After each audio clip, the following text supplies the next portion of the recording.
My name is Haruki. I am 98 years old, and this is Emiko, my only friend left in this world. Tonight, you are not just hearing music, you are hearing memory.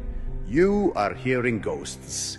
I was only 18 when the sky disappeared. August 6th, 1945. We were in Hiroshima, music students. Just children, really. I played violin, she the piano. We were practicing in a classroom together.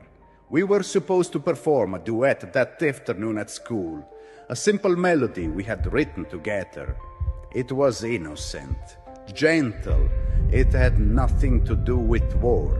I had spent weeks building up the courage to tell her I loved her.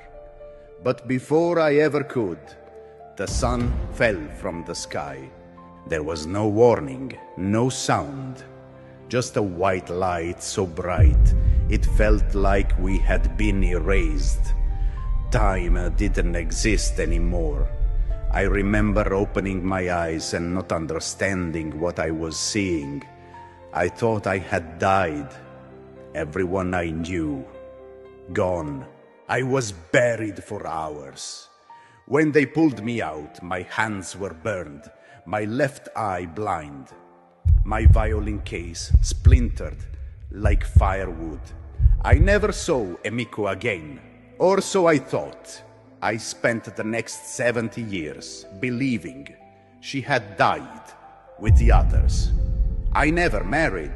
I never played again. Every note reminded me of the life we lost, of what I didn't say.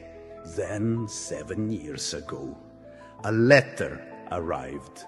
A survivors organization in Japan reached out, said someone named Emiko Sato had asked if I was still alive. I cried for 3 days before I could even call her. We met in silence.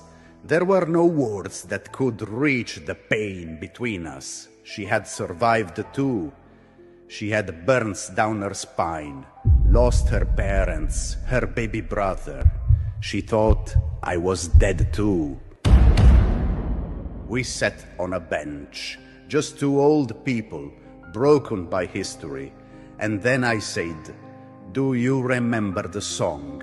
She smiled, a tiny smile, and she said, "Yes, I never forgot."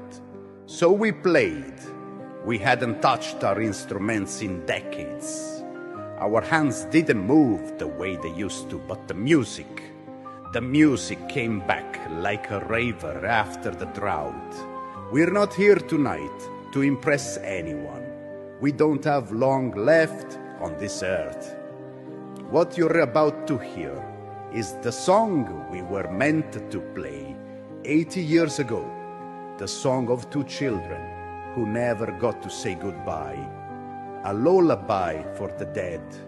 A prayer for peace. We play tonight for the ones who didn't make it out of the rubble, and for the little versions of ourselves that never got to grow up. Thank you for letting us share our last song.